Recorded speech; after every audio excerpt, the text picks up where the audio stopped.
청취자 여러분, 오늘 저희가 함께 깊이 파고들 자료는요. 용 목사의 맛있는 큐티에서 보내주신 요한일서 5장 해설입니다. 사실 믿는다는 말이 참 흔한데 이 텍스트는 그 말의 무게를 아주 집요하게 파고들더라고요. 네, 그렇죠. 이 자료의 핵심 질문은 딱 이거예요.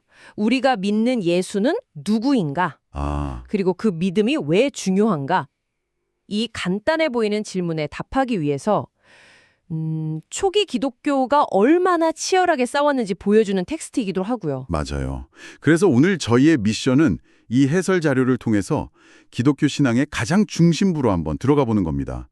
단순히 믿으면 복 받는다 이런 차원을 넘어서서 그 믿음의 대상인 예수가 정확히 어떤 존재인지, 그리고 그를 믿는다는 게 우리 삶에 어떤 의미를 갖는지 한번 제대로 들여다보죠. 좋습니다.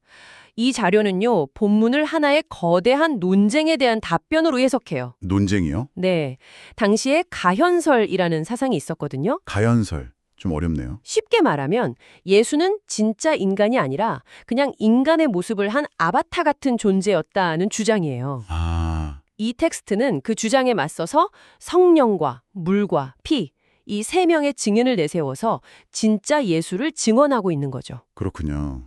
가연설이라는 게 그냥 2000년 전의 낡은 신학 논쟁이 아니네요. 들어보니까. 네, 핵심은 우리가 좀 감당하기 어려운 현실을 거부하고 싶어하는 마음이랑 맞닿아 있다는 거죠.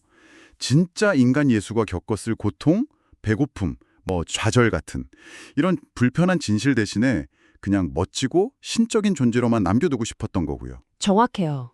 이 자료가 바로 그 지점을 정면으로 반박하는 거군요. 네, 그래서 이 해설은 요한일서의 전체 주제인 사랑으로 가기 전에 그 사랑의 에너지를 공급하는 파이프라인?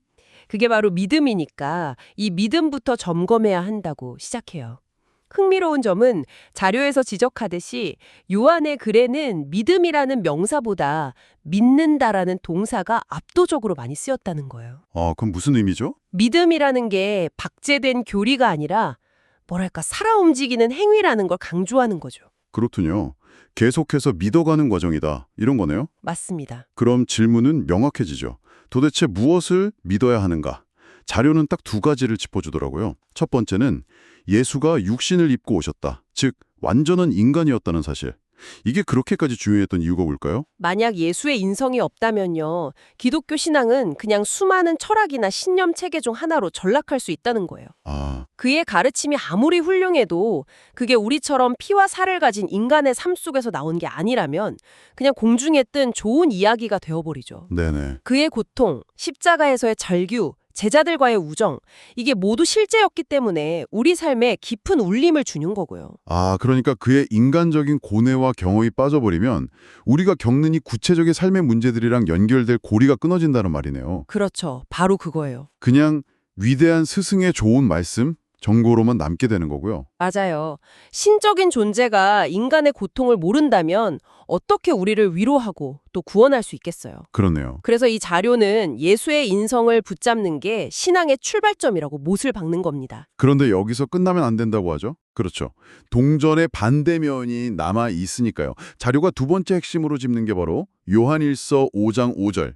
예수가 하나님의 아들이심을 믿는 것이었어요. 이건 그의 신성에 대한 이야기인데 이건 또 왜 그렇게 중요할까요? 인성만으로는 부족한가요? 네. 만약 예수가 그냥 위대한 인간이기만 했다면 그의 죽음은 안타까운 순교? 그 이상이 되기는 어려워요.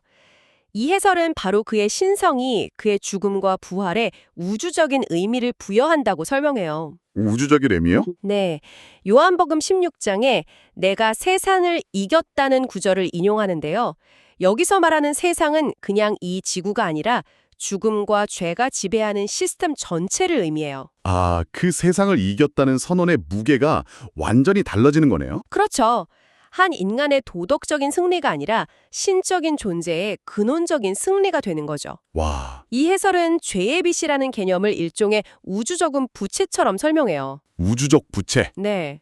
한 개인이 갚을 수 있는 수준이 아니라 인류 전체가 진 빚이라서 평범한 인간의 죽음으로는 어림도 없다는 거죠. 아, 그래서 하나님의 아들이라는 신적인 존재의 희생이 아니고서는 이 부채를 청산할 수 없다는 논리로 이어지는 거예요. 그의 부활 역시 그냥 한 사람이 다시 살아난 기적이 아니라 죽음이라는 세력 자체를 무력화시킨 승리의 증거가 되는 거고요. 아, 이제야 정리가 좀 되네요. 그의 인성은 우리 삶과 연결되는 다리가 되어주고 그의 신성은 그 다리를 건넜을 때 우리에게 주어지는 구원의 효력을 보증하는 셈이군요. 네, 완벽한 요약입니다. 이 두 가지가 분리되면 기독교 신앙은 무너진다. 이게 이 사료의 핵심 주장이네요. 네, 흔들 수 없는 기둥 두 개와 같아요. 둘 중 하나라도 없으면 지붕이 무너지는 거죠. 자, 예수의 인성과 신성, 이 두 가지가 핵심이라는 건 알겠는데 요한일서는 여기서 한 걸음 더 들어가서 굉장히 시적인, 뭐랄까, 암호 같은 증거를 제시합니다. 그렇죠. 바로 물과 피, 그리고 성령이죠. 이는 물과 피로 임하신 이신이 곧 예수 그리스도시라. 물로만 아니요 물과 피로 임하셨고 라는 구절이 나오는데 솔직히 처음 들으면 이게 무슨 소린가 싶어요. 맞아요. 거의 선분답 같죠. 이 해설은 이 세 가지 증인을 아주 흥미롭게 풀어내요. 네. 먼저 물은 예수의 공생의 시작, 즉 세례 요한에게 받은 세례를 상징한다고 봐요. 아, 세례. 세례 요한은 구약의 마지막 예언자로서 사람들을 물로 세례 주면서 하나님께로 인도하는 역할을 했잖아요. 그렇죠. 예수가 그에게 세례를 받았다는 건 그가 인간의 역사와 전통 속으로 들어왔다는 선언이자 그의 인성을 보여주는 명백한 증거라는 거죠. 아, 신적인 존재가 굳이 인간의 의식에 참여했다는 것 자체가 자신을 낮추고 인간이 되셨다는 증거다, 이런 거군요. 재밌네요. 하지만 자료는 동시에 물만으로는 안 된다고 선을 그어요. 물로만 아니오라는 구절이 그걸 말해주죠. 네. 물은 시작을 알리는 신호탄일 뿐 그 자체의 능력이 있는 건 아니라는 거예요. 여기서 두 번째 증인인 성령이 등장하는 거죠. 예수가 세례받을 때 성령이 비둘기같이 임했다는 바로 그 장면이군요. 맞습니다. 물과 성령은 어떻게 다른 증언을 하는 건가요? 세례 요한 자신이 증언했듯이 그는 물로 세례를 주지만 예수는 성령으로 세례를 주실 분이라는 거예요. 아, 그렇죠. 물이 인간적인 시작과 구약의 연속성을 상징한다면 성령은 예수가 바로 하나님의 아들이라는 신적인 권위와 능력을 직접적으로 증언하는 거죠. 광야의 시험을 이기게 한 것도 수많은 기적을 행하게 한 것도 궁극적으로 십자가의 길을 가게 한 것도 전부 성령의 능력이었다고 이 해설은 분석해요. 그렇군요. 물이 이야기의 서막, 그러니까 이 사람이 무대에 등장했습니다라고 알리는 증인이라면 성령은 그리고 이 사람은 주인공, 바로 왕의 아들입니다 라고 공인해주는 증인. 약간 이런 구조로 볼 수 있겠네요. 아주 좋은 비유예요. 그리고 그 이야기의 클라이막스를 증언하는 마지막 증인이 바로 피인 거죠. 물과 성령까지는 어떻게 따라왔는데 피가 증인이라는 건 조금 다르게 다가오네요. 보통 피는 죽음, 끝, 실패를 상징하는데 어떻게 이게 증거가 될 수 있다는 거죠? 바로 그 역설이 핵심이에요. 피는 명백히 그의 십자가 죽음을 상징해요. 네. 모두가 실패라고 생각했던 그 처절한 죽음의 현장에서 가장 강력한 증언이 터져 나왔다는 거죠. 이 해설은 두 사람의 고백을 결정적인 증거로 제시합니다. 첫째는 십자가 바로 밑에 있던 로마 백부장이에요. 아, 모든 과정을 지켜본 이방인 군인이 참으로 이 사람은 하나님의 아들이었도다라고 고백하잖아요. 적대자의 입에서 나온 증언이라 더 강력하게 들리네요. 그렇죠. 그리고 두 번째는 아마 의심 많던 제자 도마 됐죠. 부활한 예수의 상처를 보고 나의 주님이시여 나의 하나님이시니이다 라고 외쳤으니까요. 맞아요. 이 두 고백은 피, 즉 그의 죽음과 부활이 그의 신성을 가장 확실하게 증명한 사건이었음을 보여주는 거죠. 결국 물로 시작된 그의 인성, 성령이 보증한 그의 신성, 그리고 피로 완성된 그의 구원 사역, 이 세 가지가 따로 노는 게 아니라 하나의 완벽한 증언으로 일치한다는 거예요. 그래서 예수는 누구인가를 증명한다는 거죠. 그 설명을 들으니까 성령과 물과 피라 또한 이 셋은 합하여 하나인이라는 구절이 비로소 이해가 되네요. 마치 법정에서 세 명의 증인이 각기 다른 각도에서 봤지만 결국 동일한 사실을 증언하는 것처럼요. 네. 그리고 이어서 자료는 논리를 확장하더라고요. 사람의 증언도 우리가 믿는데 하물며 아들에 대한 하나님의 증언, 즉 이 세 가지 증거를 믿지 않겠냐고요? 네, 그게 논리의 정점이죠. 자, 이제 과거의 신학 논쟁을 넘어서서 이 모든 이야기가 오늘을 사는 우리에게 어떤 의미가 있는지로 넘어가 보죠. 네, 좋습니다.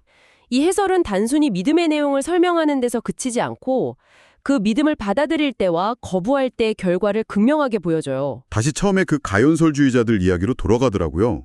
그들은 예수의 피, 즉 실제적인 죽음을 믿지 않았어요. 그 결과 예수의 인성뿐 아니라 그의 신성까지 모두 부인하게 된 셈이라고 지적해요. 그리고 여기서 요한일서 5장 10절을 인용하는데 이 표현은 정말 충격적이더라고요. 하나님의 아들을 믿지 아니하는 자는 하나님을 거짓말쟁이로 만드는 것이니라는 구절이죠. 네, 정말 강력한 표현이에요. 이건 그냥 신학적인 견해가 다른 수준이 아니라 하나님의 성품 자체를 모독하는 행위라고 보는 거예요. 하나님이 아들에 대해 물과 성령과 피로 분명히 증언하셨는데 그걸 못 믿겠다고 하는 건 하나님, 당신의 증언은 거짓입니다. 라고 말하는 것과 같다는 거죠.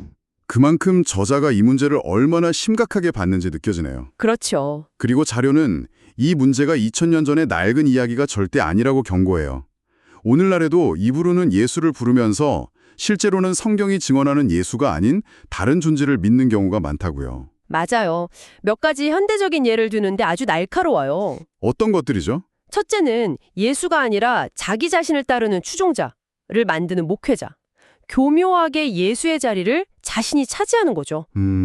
둘째는 성경의 예수가 아닌 세상의 가치, 예를 들어 성공이나 번영, 건강 같은 걸 가져다주는 뭐랄까 램프의 요정, 지니 같은 존재로 예수를 포장해서 전하는 경우를 지적해요. 심지어 이스라엘 백성이 광야에서 만들었던 금송아지에 비유하기까지 하더라고요. 네, 그 비유가 정말 강렬하죠. 그들이 금송아지를 만들어 놓고 이스라엘아, 이는 너희를 애국 땅에서 인도하여 낸 너희의 신이로다 라고 외쳤잖아요.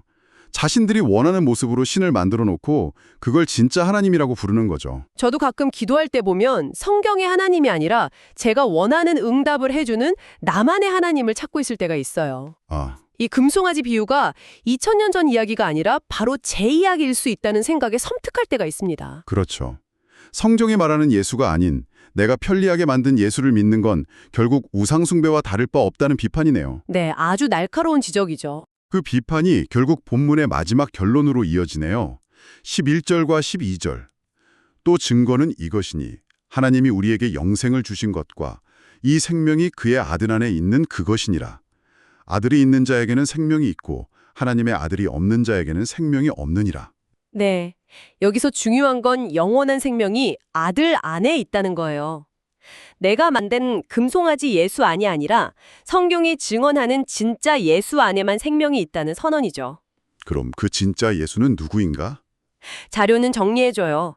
갈릴리에서 자라서 우리와 똑같은 인간의 고통을 아셨고 물, 성령의 능력으로 하나님 나라를 전파하셨으며 성령, 십자가의 죽음과 부활로 그 나라를 완성하신 분, 피. 이 예수를 온전히 믿을 때만 생명을 얻는다는 겁니다. 결국 모든 이야기가 처음으로 돌아오네요. 이 진짜 예수를 믿고 그의 다스림을 받아들이며 살아가는 것. 그것이 바로 믿음이고 그 다스림이 우리 삶에서 가장 선명하게 드러나는 모습이 바로 사랑이라고 마무리하고 있어요. 믿음과 사랑이 별개가 아니라 올바른 믿음이 올바른 사랑의 삶으로 자연스럽게 흘러간다는 구조네요. 그렇습니다. 믿음의 대상이 올바를 때 믿음의 내용인 사랑도 올바르게 나타난다는 거죠. 네, 오늘 이 해설 자료를 보면서 요한일서의 한 구절을 정말 깊게 파고들어 본 것 같아요. 진정한 믿음이란 막연한 감정이나 주관적인 신념이 아니라 물과 피와 성령이라는 객관적인 증거가 가리키는 예수, 즉 완전한 인간이자 완전한 하나님이신 그분을 구체적으로 아는 것에서 시작된다는 걸 이 자료는 정말 강하게 강조하고 있네요. 맞아요.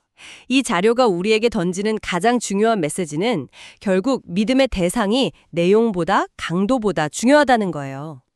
얼마나 뜨겁게 믿느냐, 얼마나 오래 믿었느냐가 아니라 누구를 믿고 있느냐가 생명을 결정한다는 거죠. 그래서 자신이 믿는 예수가 과연 성경이 증언하는 그 예수와 일치하는지 끊임없이 점검하라는 요청을 우리에게 던지고 있어요. 정말 중요한 지적인 것 같습니다. 그럼 마지막으로 청취자 여러분께 생각해 볼 질문을 하나 남기면서 마무리할까요? 네, 좋습니다. 수많은 해석과 사상이 존재하는 오늘날 본문이 말하는 생명으로 이끄는 믿음과 우리가 무심코 만들어낸 금송아지 같은 믿음을 청취자 여러분은 여러분의 삶 속에서 어떻게 분별하고 계신가요?